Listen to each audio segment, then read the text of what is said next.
shit until they murder me.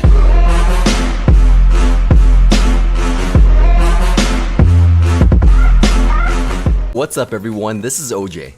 The Tornado is an epic spell found not in Spell Valley, but in Builder's Workshop. Once released, you can buy a stack of 10 for 400 gems. This brings it up to level 3 immediately. Increasing its level will only increase its damage.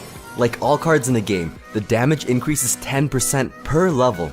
At tournament standard, it deals 58 damage per second for a total of 178 damage over 3 seconds.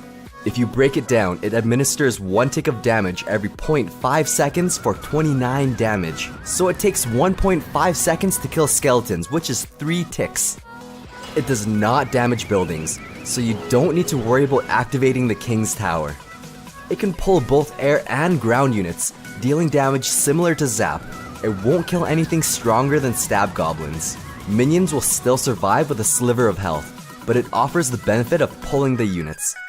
Let's break down the mechanics of the Tornado. It's different from the Log. It can pull units that aren't walking. This can be when they're deployed or when they're busy attacking. But if a unit is already walking and you try to pull it away from where it wants to go, the unit will resist the Tornado. However, if you pull a unit toward its intended destination, that actually pulls them significantly faster. This can be a good thing if you want to separate certain units. Or it can be deadly if you accidentally speed up units closer to your tower.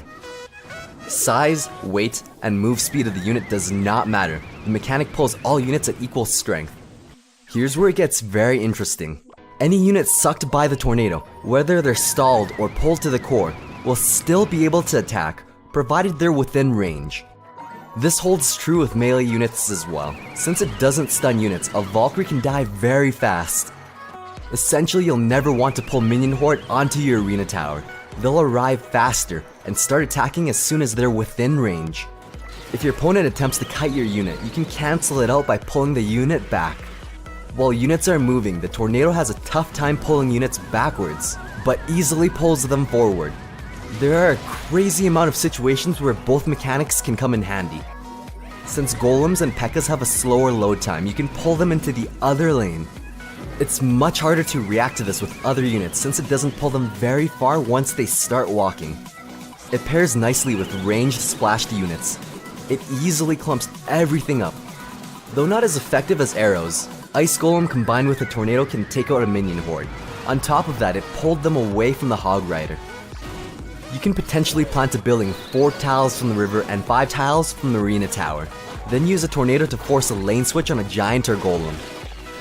Just like Zap, it kills Skeleton Army and leaves Minion Horde with a sliver of health. You can separate ground and air units quite effectively since air units have a different pathing. Unlike the Log, the Tornado can't pull ground units over the river, but it does pull air units across. Oftentimes, minions will fly away, escaping the Golem's death damage, but a Tornado can keep them within range of its death damage. Now this isn't an ideal scenario for your Golem, just an example of Tornado's potential. The Giant Skeleton's bomb takes 3 seconds to explode, so it's easy to dodge, but with the Tornado you can keep them within range. Sucking a Musketeer away from your tower, it can deny her for a positive elixir trade. If the units are moving and you Tornado them, they'll resist the pull and they won't move within range of the second tower. There's less resistance when they're busy engaging in attack. You can use small units to pull them and possibly even lane change that unit. Royal Giant is extremely difficult to counter once you've lost the tower, but you can divert the majority of its damage using a Tornado to persuade it into the other lane. This spell seriously limits the placement of miners. All of these tiles can force the miner to activate the King's Tower. If a Giant is already locked onto your tower, that means he's not walking, so you'll have more pull strength. This is especially helpful if you want to re-aggro him onto a different building. When an Inferno Dragon is already locked onto your tower and you don't have a stun, you can use a Tornado to pull him out of range of your tower.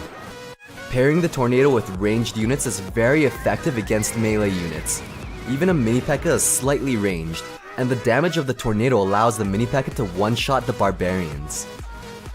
With this exact placement and timing, it can shut down a Mini P.E.K.K.A. When your opponent pig pushes, it can completely cancel it out, Then pull the hog onto your building and kill the small units. If your enemy has a death ball coming, the tornado can clump up the death ball, then finish with a fireball. Despite all these crazy potential plays, you also have to be careful not to pull the units toward your tower faster. The units will still be able to attack as long as they're within range. On the flip side, if you see them play a defensive tornado, you can use this to your advantage and send in a hog or giant to speed them up. Some of these tricks require precise placement and timing. It's easy to use but difficult to master. It may not see immediate potential like the log. Thanks for watching. Stay tuned for more quality OJ.